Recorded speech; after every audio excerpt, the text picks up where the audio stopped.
She stood in my kitchen doorway with the baby on her hip and said the 6 words I will never forget as long as I live. Leave the baby and go.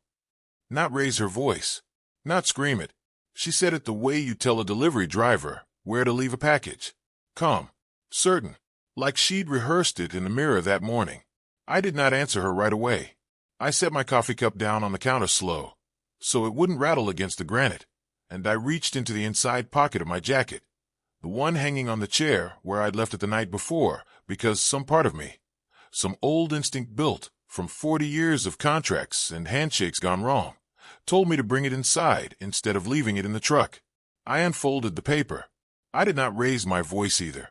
I set it on the counter between us, next to the fruit bowl, next to the crayon drawing my granddaughter had left there the week before, a sun with too many rays, and a stick figure she'd labeled Papa in her careful 5-year-old print. Read it, I said.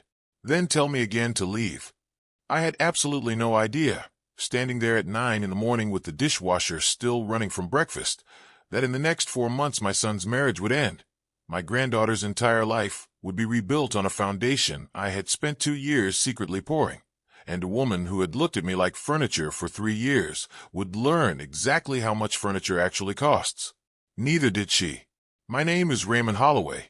I am 63 years old, and I have lived on the same 11 acres outside Conroe, Texas, about 40 miles north of Houston, past the second feed store, where the road turns to caliche gravel for the last half-mile, since 1994. I built the house myself, mostly. I poured the slab with 2 friends from the Union Hall and a rented mixer, and I framed the walls on weekends for the better part of a year while I was still working full shifts as an electrical contractor. My hands still carry the marks of it. A burn scar on my left forearm from a service panel that wasn't as dead as the homeowner promised. Knuckles that don't fully straighten anymore, not from any one injury. Just 38 years of pulling wire through conduit and gripping tools in cold weather and hot weather and everything in between. I retired 4 years ago, sold the business to my former apprentice, a good kid named Dale, who still calls me twice a year to ask how to handle a permit inspector who's being difficult. I still get up at 5:30 most mornings out of habit, even though there's nowhere I have to be. My wife Carol passed 6 years ago. Ovarian cancer, caught late, because she was the kind of woman who put everyone else's appointments ahead of her own for 30 years running. We were married for 31 years before that. She used to leave coffee on the counter before I woke up. Not a note, just coffee, hot, in the blue mug with the chip on the handle, sitting there like a small quiet promise that she'd already been thinking about me before the day even started. I still use that mug. I don't examine that fact too closely. We had one son, Dylan. Good boy. Followed me into electrical work for a couple years out of high school before he found his own path in commercial HVAC, which pays better and which I never once held against him. He met Brianna at a mutual friend's barbecue about 6 years ago, married her 4 years back, and they had my granddaughter, Ellie, 3 years ago this past spring. Ellie has Carol's exact laugh. The first time I heard it come out of that little girl, I had to walk out to the barn and stand there for a minute by myself. I tell you all this because the backstory wound in a story like mine isn't dramatic. It isn't a betrayal or a scandal. It's just this. I know what it costs to build something slow and honest, board by board, dollar by dollar, and I know what it costs to lose the person who made all that building worth doing. When you've lived through losing something that big and that quiet, you get very sensitive. Maybe too sensitive, my late wife would have said, to anyone who treats family, treats a child, treats a home, like it's just a transaction to be managed. Carol used to say I had a builder's patience and a father's temper, meaning I'd wait a long time to act, but when I finally moved, I moved with everything I had. She was right about that. She usually was. After Carol died, Dylan and Brianna started coming around more. I told myself it was kindness, checking on the widower, and some of it probably was, but it also happened to coincide with them buying their first house, a nice enough 3-bedroom about 20 minutes from me in a subdivision with a name like something out of a golf magazine. And it also happened to coincide with money getting tight for them the way it does for young couples, with a new mortgage and a new baby on the way. I didn't mind helping. I want to be honest about that from the start, because this isn't a story about me resenting generosity. I paid off $11,000 of their credit card debt the year Ellie was born. No strings, no lecture, because that's what Carol would have wanted, and because that's what family does. I watched Ellie too, sometimes 3 days a week once Brianna went back to work part-time doing billing for a dental office. I built her a little swing set out back, with a slide that curves, just enough that she screams with delight every single time. The same scream, every single time, and it is the best sound in my house. That relationship, the one between me and that little girl, and the one between me and my son was real. It was good. It was the thing I had left after Carol, the thing that gave my mornings a reason again. That is what was actually at risk in this story. Not money, not property, not really, though property came into it. What was at risk was 3 days a week with a 5-year-old who calls me Papa and draws sons with too many rays. That is the stake underneath everything else that follows. I should say something else about those 2 years after Carol died, because it matters for understanding how far I'd fallen and how much I had riding on those Wednesday and Saturday mornings with Ellie. The first year, I did not handle well. I will admit that plainly, on camera, to strangers, which tells you something about how far I've come since. I lost 18 pounds without trying. I stopped going to church, not out of any crisis of faith, just because sitting in that pew without her elbow against mine felt like a physical wound each week, and eventually I stopped subjecting myself to it. Dale, my old apprentice, used to drive out on Sunday afternoons just to sit on the porch with me, because he'd noticed I wasn't answering calls the way I used to. I don't say any of this for sympathy. I say it because it explains why. When Ellie was born the following spring, and Dylan asked if I'd want to watch her a couple days a week once Brianna went back to part-time work, something in me that had gone quiet for a year woke back up. It gave my hand something honest to do again. It gave the mornings a shape. When people ask me now why I fought as hard as I did to keep those days with her protected, the honest answer isn't really about Ellie at all, not entirely. It's about the fact that losing that time with her would have meant losing the only thing that had pulled me back from the edge of something darker than grief. I don't say that to make Brianna's actions sound worse than they were. I say it because a story like this only makes sense if you understand what the stakes actually felt like from the inside. In the small hours, at 5:30 in the morning with nobody else awake in the house. Now let me tell you about Brianna, because I want to be fair to her, even now, even after everything. When Dylan first brought her around, she was, by every outward measure, exactly the kind of woman you'd want your son to marry. Well-spoken, put together. She graduated with a business degree from a decent state school, worked her way into a marketing coordinator position at a mid-sized company in the Woodlands before Ellie came along, dressed like she took herself seriously, which I respected. She was warm with Carol in the last year of Carol's life in a way that mattered to me more than I ever told her. She held Carol's hand in the hospital more than once when I had to step out to make calls. I want that on the record, because it makes what came later harder to reconcile. And it should be hard to reconcile. The villain in a story like this is never a cartoon. She was a person who did real kindnesses and also did real harm, sometimes in the same season of her life, and pretending otherwise would be a lie. The first signal, the one I dismissed at the time and only understood in hindsight, came about 18 months ago.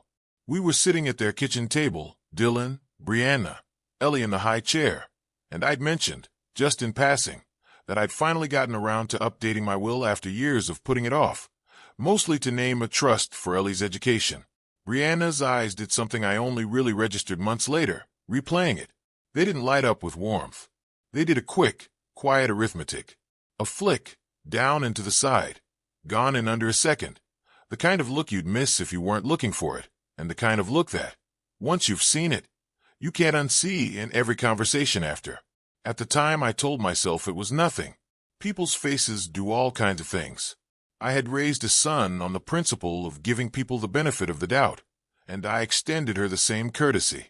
Between that first signal at the kitchen table and the explicit insult I'm about to describe, there was a slow accumulation of smaller moments that, taken individually, meant almost nothing, and taken together, meant almost everything. There was the time she referred to my house, in front of a realtor friend of hers, who'd stopped by for coffee, as Dylan's eventual inheritance situation, as if I were already a line item on a spreadsheet rather than a man sitting 6 feet away eating a sandwich. There was the time she asked, with what she framed as innocent curiosity, whether I'd ever considered downsizing now that it's just you. A question that on its face sounds like concern and underneath it sounds like an inventory. There was the way her phone stayed face down on every surface, every single time. In a house where nobody else's phone behaved that way, Dylan's included. None of these alone would have raised an eyebrow from anyone watching from outside the family. Together, over 18 months, they built a picture I didn't want to look at directly. The way you don't look directly at the sun even when you know exactly where it is. The explicit insult, the one I couldn't quite explain away, came about 4 months before the morning she told me to leave the baby and go. It was Ellie's birthday party.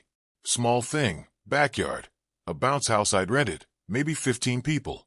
I'd spent 3 weekends building a little playhouse for her as a present. Real lumber, real shingles on the roof. The kind of thing you build when you want a gift to outlast the wrapping paper. Dylan loved it.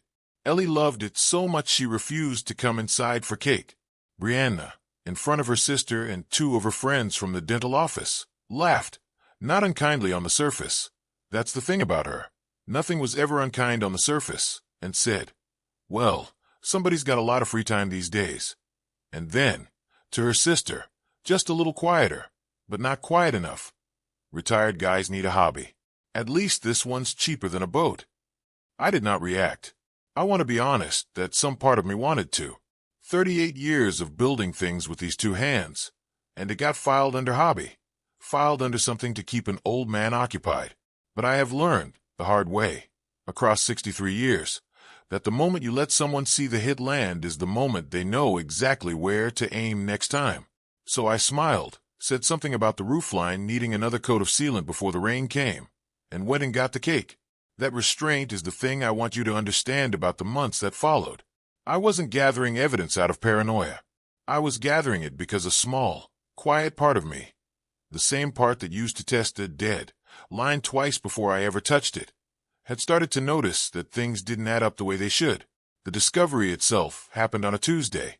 I remember it was a Tuesday because I had a dentist appointment that afternoon that I ended up canceling.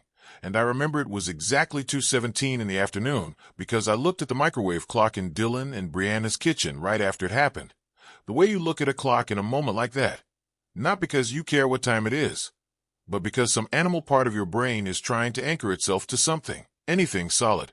I had come by to drop off Ellie's rain boots, which she'd left at my place the weekend before, and to grab a folder of home improvement receipts Dylan had asked me to look over for a possible tax question.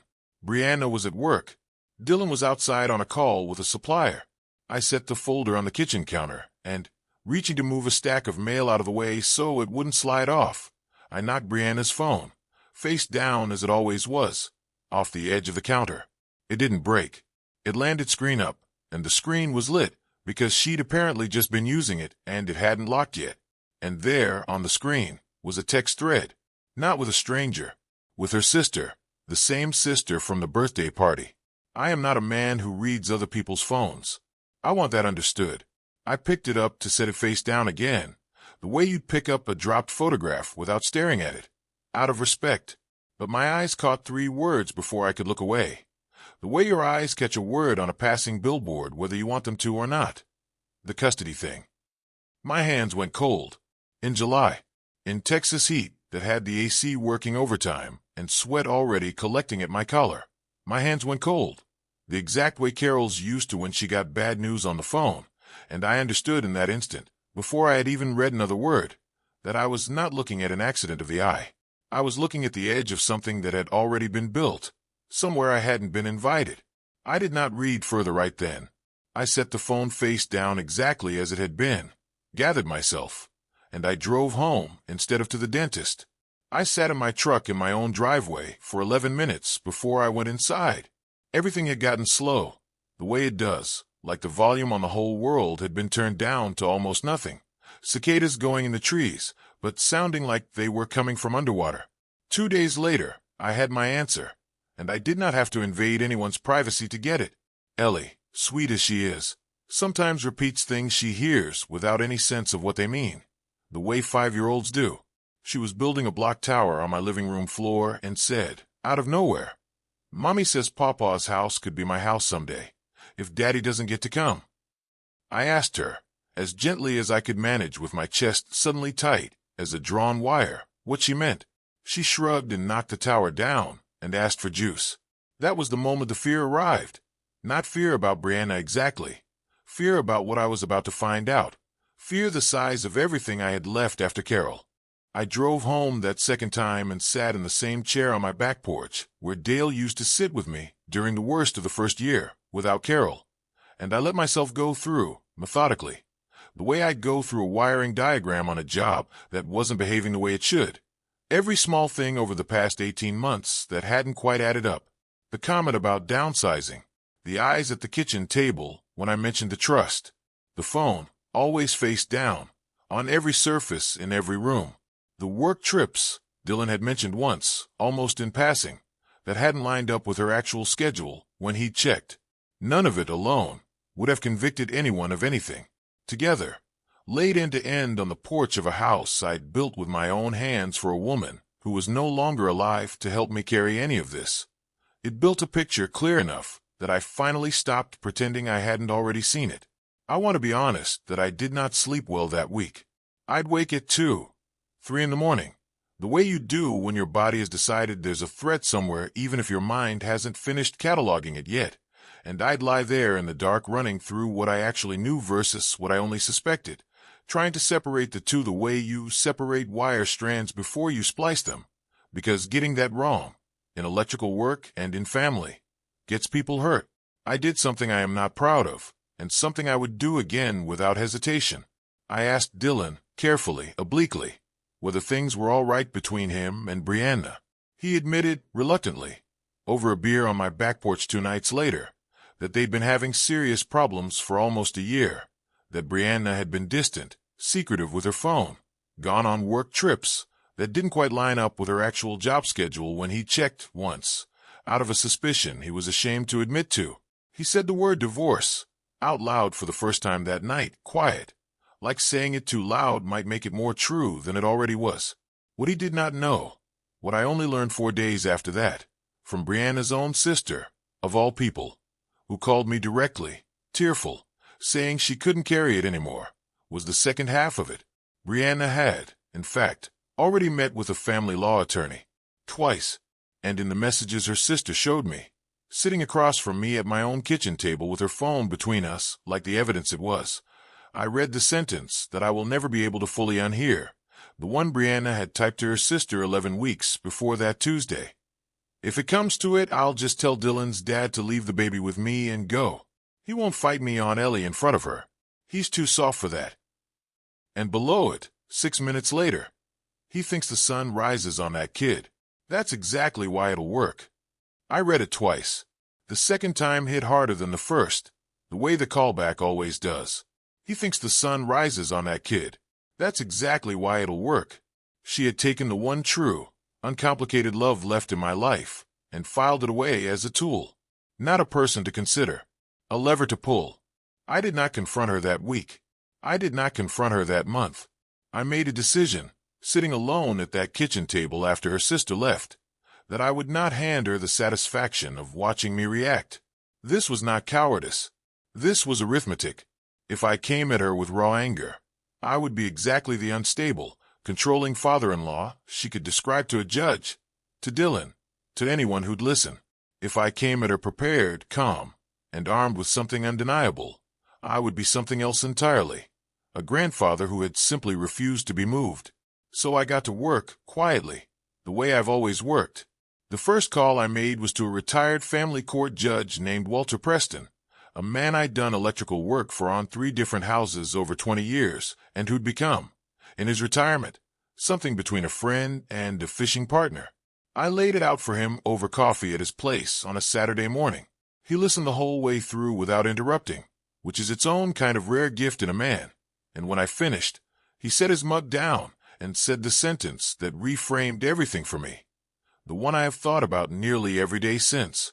Raymond, he said, people don't threaten to take a child away because they've stopped loving that child. They do it because they've already calculated exactly how much that child is worth to the people around them. Then he added, quieter, this isn't about Ellie. This is about leverage. and leverage only works on people who don't know they're holding cards of their own.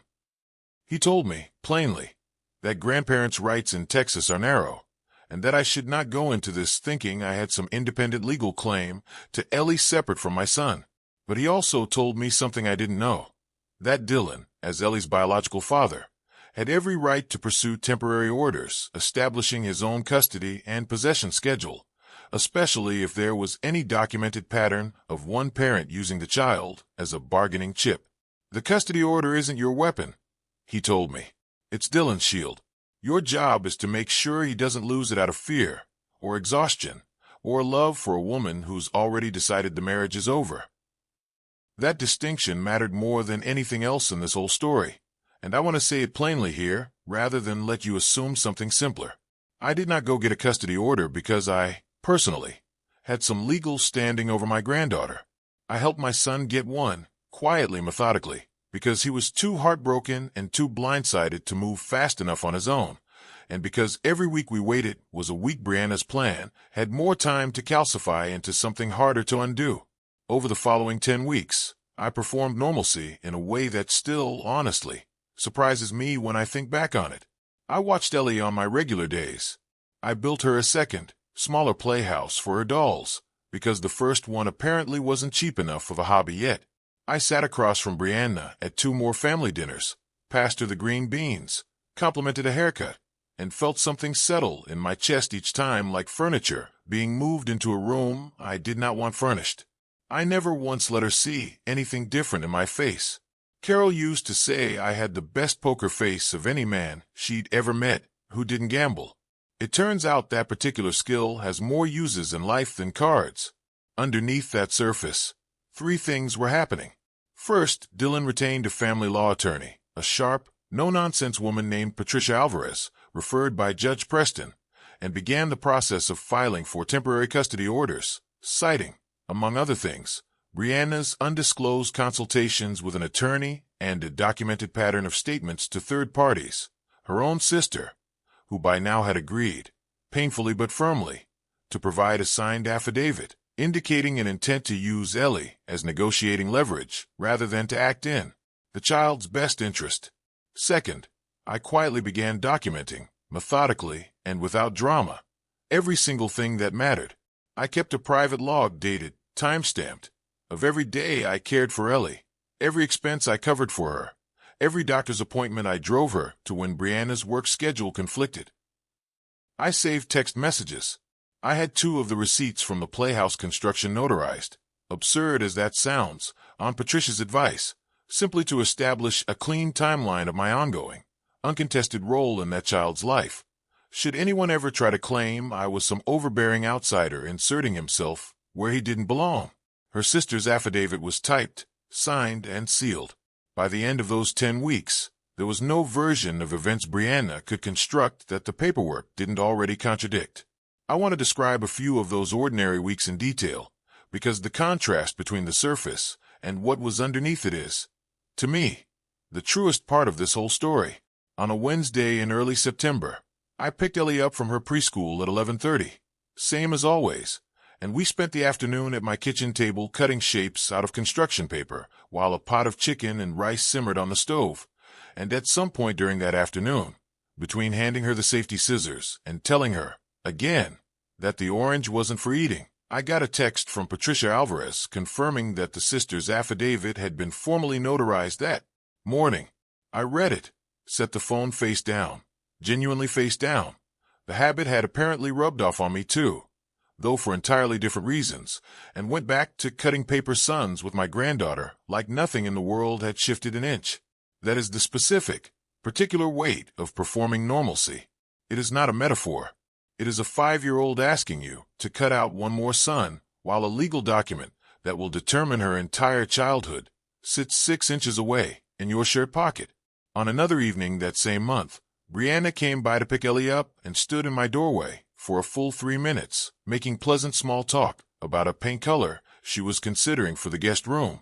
And I stood there and answered her questions about undertones and lighting with complete sincerity, because I have never once, in 63 years, found it particularly difficult to be civil to someone while quietly building the case that would end their influence over my grandchild's life. Carol used to say that was either my greatest strength or my most concerning trait, depending on the day, and she was never entirely wrong about that either. The evidence itself came together the way most honest things do, slowly, and in pieces that only look impressive once they're all laid out next to each other. I kept a simple notebook, the kind you'd buy for a grocery list, and in it I wrote the date and a 2-line summary of every day I had Ellie, every appointment I drove her to, every payment I made toward her preschool tuition when Brianna's card had, on 3 separate occasions that spring, been declined at pickup. Patricia had me take that notebook to a copy shop and have a witness statement attached confirming the entries had been made contemporaneously rather than reconstructed after the fact, which she told me matters enormously to a judge who has seen 100 fabricated timelines and knows exactly what one looks like versus what a real one looks like. I had the receipts for the playhouse lumber, the preschool tuition, the pediatrician copays, all of it, organized by month in a manila folder that grew thick enough by October that it needed a rubber band to stay closed. None of it was dramatic. All of it was true. And true, unglamorous, boring documentation turns out to be the single most devastating weapon available to a person who has been underestimated for being quiet. Third, and this is the part one still finds strange to say out loud, I grieved. Quietly, and mostly alone, on my back porch some nights, with a beer I didn't finish. I grieved the version of Brianna I'd let myself believe in, the woman who held Carol's hand in that hospital room. I do not think that woman was entirely fake. I think people can hold real tenderness and real coldness in the same chest, on different days, sometimes even in the same hour, and that is a harder, sadder truth than simply calling someone a monster and being done with it. I learned a little more about how she'd gotten to that place, months later, from Dylan, who pieced it together slowly himself, during his own counseling sessions, and shared what he was comfortable sharing with me on those back porch evenings. Brianna's own parents had gone through a brutal, drawn-out divorce when she was 13, one that had, by her account to Dylan early in their marriage, involved her father hiding assets for the better part of 2 years before her mother's attorney finally caught up with him. She'd told Dylan once, in their first year together, that she'd promised herself as a teenager that she would never again be the person left standing in a kitchen finding out last. I think, and I want to be careful here because this is interpretation and not fact, that somewhere along the way that reasonable, understandable fear calcified into something else, into a belief that the only way to avoid ever being blindsided again was to make sure she was always the one holding the leverage first, in every relationship, before anyone else could take it from her. That doesn't excuse what she did to Ellie, to Dylan, or to me. It does explain it, and there's a difference between an excuse and an explanation that I think matters, especially if you're the kind of person who might recognize a piece of your own fear in someone else's cruelty and want to understand it rather than simply condemn it. None of that made the 18 months leading up to the discovery any easier to sit through, though. There were other small moments during that stretch that I haven't mentioned yet, because on their own they seemed too minor to matter, and it was only looking backward, the way you look back at a fuse box after the lights have already gone out, that I understood how they fit together. There was a Sunday dinner where she brought up, seemingly out of nowhere, whether I'd ever thought about what would happen to all this land if something happened to me suddenly, phrased with just enough casual concern that I answered it honestly, telling her the land was already set up to pass to Dylan outright, no complications, which I now understand was information she filed away, rather than information that reassured her the way I'd intended.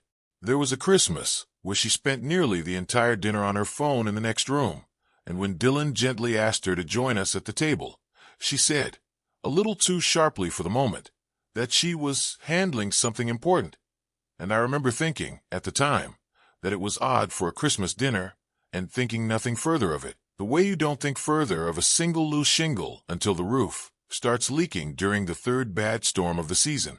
I was not angry at her every single day of those 10 weeks. Some days I was just tired. Some days I was just sad for my son, and for a marriage that had once, at least for a while, looked like it might last. The temporary hearing was set for a Thursday morning in late October, in a courtroom in Montgomery County that smelled the way every courthouse smells: old carpet, cold coffee, and paper. But the real confrontation, the one that mattered most to the story, happened 4 days before that hearing, in Brianna's own kitchen, on her own territory, exactly where she felt safest and most in control. She had come by, unannounced, to pick up Ellie's rain boots, the same rain boots, small world, and found me there instead of Dylan, who'd stepped out to take a work call. Ellie was down for a nap upstairs, and Brianna, standing in that kitchen with her arms crossed, looked at me the way she'd apparently decided to look at me for months, and said, evenly, almost pleasantly, "You don't need to be here for this, Raymond. This is between me and Dylan. Leave the baby and go." That's the moment. That's the exact moment from the beginning of this story. I did not raise my voice. I set down my coffee. I reached into my jacket, hanging on the chair where I deliberately left it the night before instead of in the truck, because some part of me had known this conversation was coming and had wanted to be ready for it in her house, rather than mine.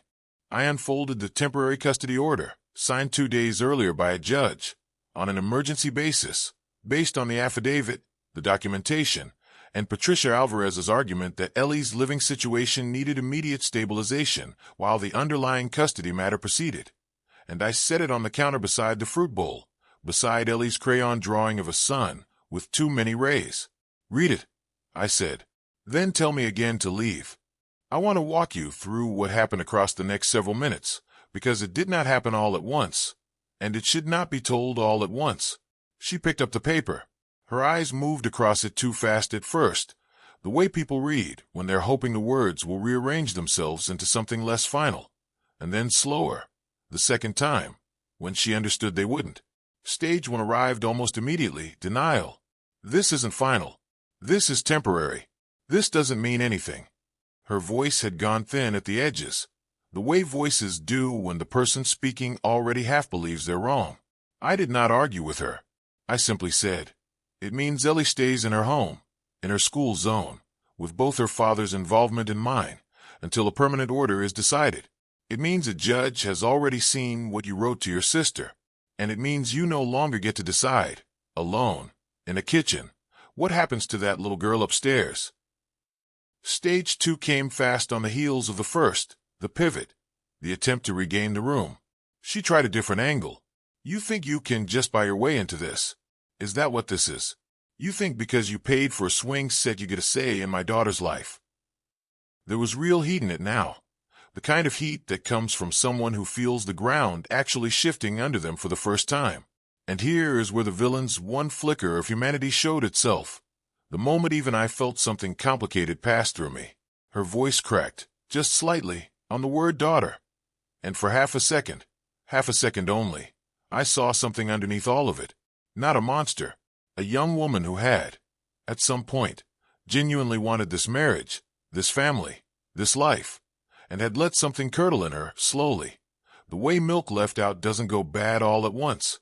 I felt, briefly, something like sorrow for whoever she used to be before whatever happened to make leverage feel like the only safe currency left to her. I do not know her full story. I only know the parts that touched mine. But I saw it, that flicker, and it is the reason I can tell this story now without hatred in my chest, only a clear-eyed, settled kind of sadness. Before we got to that third stage, there was a middle stretch of the conversation I haven't described yet, because it's the part that took the longest and, in some ways, taught me the most about how thoroughly she'd convinced herself of her own justification.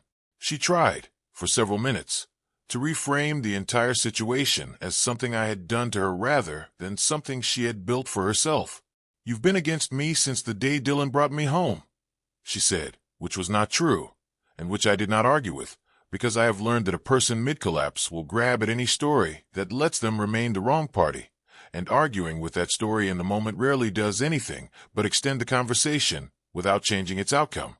She said, "This is exactly why nobody in this family ever really let me in," which struck me as a strange thing to say standing 3 feet from custody order built almost entirely out of her own written words to her own sister. But grief and cornered pride do strange things to a person's sense of cause and effect. She said, at one point quieter, almost to herself, "I just didn't want to lose everything."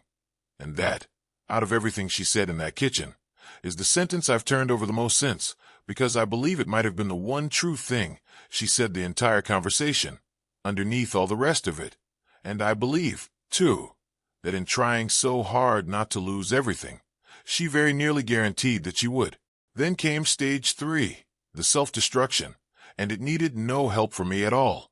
Dylan had come back inside partway through, having heard raised voices, and stood in the kitchen doorway, just as Brianna, backed fully into a corner now, turned to him and said, meaning it as a final, desperate play for his loyalty, "Are you seriously going to let your father do this to me? To us?" And Dylan, quiet, steady, more his mother's son in that moment than I had ever seen him, said, "He didn't do anything to you, Bri. He just made sure Ellie had a shield. You're the one who told your sister you'd use her as one." Brianna went very still. I watched something behind her eyes finish collapsing, the way a building looks in the half-second after the charges go off, but before the dust actually starts to fall. There was a stretch of maybe 45 seconds after that where nobody in the kitchen said anything at all, and I want to describe it because silence, in a moment like that, does more work than any of the words that came before it. The refrigerator hummed. Somewhere upstairs a floorboard settled the way old houses do in the afternoon heat. Brianna looked down at the custody orders still sitting on the counter, then at Dylan, then, finally, at me. And for just a moment I thought she might try one more angle. Tears. An appeal to the years we'd shared before all this. Some invocation of Carol, even, which would have been the cruelest card she could have played, and which some small tight part of me had actually braced for. She didn't play it. Maybe she understood, in that silence, that it wouldn't have worked anyway. Maybe some remaining piece of her simply refused to reach for it. I don't know, and I've stopped trying to guess. What I know is that she picked her keys up off the counter, next to the fruit bowl, next to Ellie's drawing, and she said, quietly, not to me, and not quite to Dylan either, more to the room in general, "I need some air." And she left. She did not slam the door. That detail has stayed with me longer than almost anything else from that day. That even at the very end of it, some old habit of composure held, the same composure, I imagine, that had made her so convincing to everyone, including me, for as long as it lasted. Patricia Alvarez, who had been looped in by phone throughout the process and had, at Dylan's request, actually arrived at the house separately that same morning to review some final paperwork with him, an appointment that simply happened to land on the same day, though I won't pretend the timing didn't work out with a certain poetic neatness, stepped into the kitchen a few minutes later, having heard enough from the hallway to know exactly what she'd walked into. She did not raise her voice either. She simply said, to Brianna directly, "The order stands as written until the permanent hearing. If you have concerns about its terms, that's a conversation for the courtroom, not this kitchen." One sentence. Calm. Final. The kind of sentence that ends a person's power over a room, simply by refusing to argue with it. After Brianna left, she did leave that day, quieter than she'd arrived, taking nothing but her keys and her phone. I did not feel triumphant. I want to be honest about that, because triumph is not what this feels like when it's real.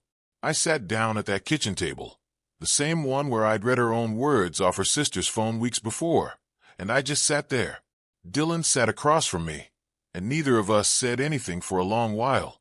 Upstairs, Ellie was still napping, unaware that an entire war had been fought and settled the floor beneath her over the shape her childhood would take. What I felt, underneath everything, was not victory. It was grief. Grief for the version of this family I'd hoped might exist. Grief for a young woman who might have been, in some other version of her own life, someone entirely different. And underneath that, something like exhaustion, the specific bone-deep exhaustion that comes after months of holding your face perfectly still while everything underneath it is on fire. The permanent custody hearing, 4 months later, was almost anticlimactic by comparison, which I've since learned is usually how these things go once the real work has already been done quietly beforehand. I want to describe it anyway, because I think there's value in seeing what the end of a process like this actually looks like. Stripped of drama, in a room built for exactly that kind of stripping down. The courtroom itself was smaller than I expected, wood-paneled, with a particular hush that comes from a room where a lot of people's worst days have happened over the years. Dylan wore the same navy suit he'd worn to his own wedding, which felt strange to notice and stranger still to mention to him afterward, though he told me later he'd noticed it too and hadn't been able to find a way to feel anything about it except tired. Patricia Alvarez walked the judge through the documentation in the flat, unhurried voice of someone who has done this 100 times and understands that 100 quiet facts, delivered without theater, land harder than one dramatic accusation ever could. She presented my notebook, the receipts, the notarized statements, the sister's affidavit, and the temporary order's clean compliance record. Dylan had followed every term of it to the letter for 4 months, which Patricia had told us from the beginning was its own kind of evidence, since a parent who genuinely respects a child's stability tends to comply with structure even when it's inconvenient, and a parent who doesn't tends to test its edges. Brianna's attorney, a younger man who seemed, if I'm being fair to him, to be doing his best with very little to work with, tried to argue that the sister's affidavit reflected a moment of frustration taken out of context, which is a version of stage 1 denial dressed up in legal language, and which the judge did not appear to find especially persuasive, given that the affidavit in question described 2 separate consultations with a family law attorney made months apart, which is difficult to reframe as a single moment of anything. The judge, a woman in her 50s, with reading glasses pushed low on her nose, and a manner that reminded me a little of Carol on her more no-nonsense days, took a recess of about 20 minutes before returning with her ruling. She said, among other things, that the court found a clear and troubling pattern of one parent treating the minor child's living arrangement as a point of leverage rather than a matter to be resolved in the child's best interest, and that the court found the paternal grandfather's documented, consistent caregiving role to be a stabilizing factor worth explicitly protecting in the final order rather than leaving informal. She granted Dylan primary custody, established a standard alternating weekend and Wednesday evening schedule for Brianna, and included, at Patricia's specific request, a clause recognizing my ongoing role as a regular caregiver, with reasonable access protected going forward regardless of whatever else changed between Dylan and Brianna in the years ahead. Brianna did not contest any of it. She sat very still throughout the ruling, her hands folded in her lap, and when it was over she thanked her attorney quietly and left through the side door without looking at either of us. I think by then, some part of her understood there was nothing left to contest. As for what became of her, I'll tell you factually, without any satisfaction in the telling, because that's not what this story is for. She moved into an apartment about 15 minutes from her old house. She kept her job at the marketing firm.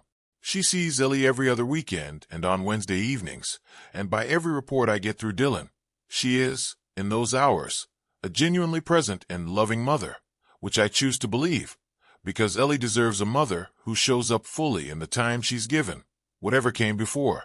I don't know what happened between her and whoever she may have been building toward during all those unexplained work trips. That part of her life closed its door to me, and I let it stay closed. I am not interested in her ongoing punishment. I was only ever interested in Ellie's safety. 1 year later, here is where things stand. The playhouse out back has faded a little in the Texas sun, the way cedar does, and I've been meaning to reseal it before the spring rains come, the same way I mentioned at that birthday party where all of this quietly started. Dylan and Ellie stay with me most Sundays now, a standing tradition that started almost by accident and has calcified into something none of us would give up. Ellie has added a second son to her drawing repertoire. This one, she informs me very seriously, is for Daddy's house, so that both houses have their own son, which strikes me as exactly the kind of solution a 5-year-old arrives at when the adults around her have finally stopped fighting long enough for her to feel safe enough to be that specific and that generous. Dylan is doing well, better than well, honestly. He started seeing a counselor about 6 months ago, on his own initiative. No one pushed him into it, and he told me last month, sitting on my back porch with a beer he actually finished, that he started dating again, carefully, slowly, someone from his gym who has no idea about any of this and who he's in no hurry to burden with the whole story yet. I think that's wise. Some stories need time before they're ready to be told to someone new. He also started coaching Ellie's little t-ball team this spring, which is a version of my son I had genuinely never seen before all of this happened, patient in a way that surprised me, kneeling down at her eye level to explain why we run to first base and not third, laughing at himself when he struck out swinging in the parents versus kids scrimmage at the end of season, while 8 5-year-olds shrieked with delight at Pawpaw's boy missing an easy pitch. I sat in a folding chair at the edge of that field on a Saturday morning in April, and I thought about how close we'd come to a version of this life, where I'd be watching that same scene through a visitation schedule instead of from 6 feet away. And I let myself feel, just for a moment, exactly how much had actually been at stake underneath all that quiet paperwork. There have been harder days too, and I don't want to pretend the year was a straight climb upward. Ellie went through a rough stretch around the 6-month mark, waking up some nights asking why she has 2 houses now. A question that Dylan and I both handled as gently as we knew how, with the help of a child therapist Patricia recommended, a woman who specializes in exactly this kind of transition and who told us, in our first meeting, something I've held on to since, that children don't need their parents' marriage to have survived in order to feel safe. They need consistency and truth-telling appropriate to their age, and adults who don't ask them to carry secrets or take sides. We built the 2-son drawing tradition, in part, out of that advice, though Ellie arrived at the specific idea entirely on her own. The way kids sometimes solve the exact problem the adults around them are still fumbling toward. As for me, I still use Carol's blue mug with the chipped handle every morning. I still get up at 5:30. Saturday mornings, Ellie and I go to the hardware store together, and she rides in the cart and points at ceiling fans like they're the most miraculous invention humanity has ever produced. Same reaction, every single aisle, every single Saturday. It still makes me laugh every time. The way the truly good things in life somehow never wear out no matter how many times you get to have them. Here is the truth I have carried out of all of this. The one sentence I would want you to screenshot, if you're the kind of person who does that. Leverage only works on people who don't know they're holding cards of their own.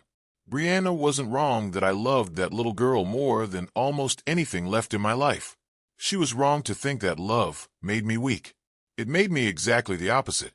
It made me patient and methodical, and willing to spend 10 quiet weeks building a shield instead of one loud afternoon, throwing a punch that would have landed nowhere useful. If you are watching this and you recognize some piece of your own life in it, if there is someone in your family who has started treating a child, or a marriage, or an aging parent's love, as something to be managed rather than someone to be honored, I want to say this to you directly. You are allowed to notice the flick in someone's eyes when money or custody or property comes up in conversation. You are allowed to trust that feeling even when you can't yet prove it. And if you are an adult child watching a parent, or a parent watching your own child's marriage, be taken apart quietly, piece by piece, under the cover of ordinary Tuesdays. You do not have to confront it loudly to confront it effectively. Sometimes the strongest thing you can do is gather your paper quietly, and wait for the moment when the paper does the talking for you. To those of you who carried all the family's arrangements alone for years, unnoticed, filed under hobby, or free time, or not real job, I see you, and I want you to know that what you built was never small just because someone else needed it to be small in order to feel bigger. 38 years of pulling wire through other people's walls taught me that the work nobody compliments is usually the work holding the whole structure up. To the adult children out there watching a parent get quietly taken advantage of by a son-in-law, a daughter-in-law, a friend, who showed up right around the time an inheritance became a topic of conversation, I want to say something directly to you, because I know how paralyzing it feels to raise a concern like that without sounding like you're accusing someone you love of poor judgment. You are allowed to ask questions.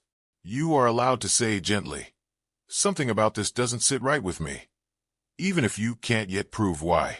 The people who love your parent honestly will never be threatened by a little extra scrutiny. The people who don't will suddenly develop a great deal of urgency about how hurtful and distrustful your questions are, and that reaction, more than almost anything else, tends to be its own answer. To those of you who have quietly carried the entire financial weight of a family for years, the one who remembers which bills are due, which account covers the mortgage, which card is closest to its limit, while everyone else simply enjoys the fact that the lights stay on and the pantry stays full, I want you to know that the invisibility of that labor is not a measure of how unimportant it is. It is often the exact opposite. The most essential work in a family is very frequently the work that goes the longest without being named out loud. And to those of you who are still inside the hard part of a story like this one right now, tonight, still sitting across the dinner table from someone who has already quietly decided you're a problem to be managed, still performing normalcy of your own while you figure out what to do next, I want you to hear this as clearly as I can say it. You loved correctly. They acted incorrectly. Those are two completely different things, and you do not owe anyone an apology for the first one just because they failed at the second. If any part of this story matched something happening in your own life right now, here's one small, practical thing you can do this week. If custody or property or someone else's version of your own family story is starting to feel like it's being quietly rewritten without you in the room, start writing your own version down. Dates. Who was there? What was said? Not out of paranoia, out of the simple, sturdy habit of a person who has decided they are allowed to remember things clearly, on paper, in their own words, before anyone else gets the chance to tell that story for them. There's one more thing I want to say before I let you go, because I think it matters as much as anything else in this story, maybe more. Somewhere in the middle of all this, Judge Preston said something to me over coffee that I didn't fully understand at the time and have only come to appreciate slowly. The way you come to appreciate certain kinds of advice only after you've lived long enough to test it against real experience. He said that the hardest part of situations like mine is not the confrontation itself. Confrontations, when you've prepared properly, tend to be almost mechanical. You simply lay the true thing next to the false thing and let the difference speak for itself. The hardest part, he said, is the waiting beforehand, the 10 weeks of passing green beans and complimenting haircuts while you already know what's coming. That waiting is where most people break. They either move too soon, out of anger, and hand the other person exactly the narrative they need, the unstable relative, the overreacting parent, or they never move at all, and let the leverage calcify into something permanent because confronting it felt too uncomfortable to bear. I think the actual skill in a story like this one, if there's a skill to it at all, isn't cleverness, and it isn't toughness. It's simply the discipline to keep showing up, ordinary and steady, while you quietly finish building the thing that will make the truth impossible to argue with. That discipline is available to anyone. It doesn't require an electrician's hands or a retired judge for a fishing partner. It just requires deciding, once clearly, that you are going to finish what you start, and then getting up again the next ordinary morning and doing the next ordinary, unglamorous piece of it. And I'll leave you with the question that sat with me longest through all of this, the one I still turn over some mornings, with that blue mug in my hand. Is there a room in your life right now where you have been making yourself smaller, quieter, more agreeable, so that someone else's version of events could stay comfortable? And if there is, how long exactly do you plan to keep doing that? Drop a 1 in the comments if you think Raymond handled that kitchen moment exactly right, calm, prepared, no raised voice. Drop a 2 if part of you still feels for Brianna and thinks there's more to her story than we got to see. Drop a 3 if this one hit closer to home than you expected it to, and you want to talk about why. And tell me, where are you watching this from? And what time is it there right now? Someone is going to watch this at 2 in the morning, somewhere I would never expect, and somehow it will turn out to be exactly the story they needed tonight. That means something to me every single time you tell me that. This is a fictional story inspired by real emotional experiences, fully rewritten and reimagined in Conroe, Texas, to create original content. Any resemblance to real people, locations, or events is entirely coincidental. If anything in this story matched your real life too closely, please reach out to a licensed attorney, your local family court self-help center, or a counselor you trust. You are not alone. And remember, sometimes the truth does not arrive with a crash. Sometimes it is just a quiet sound you finally stopped ignoring. Pay attention. Stay kind. Stay awake.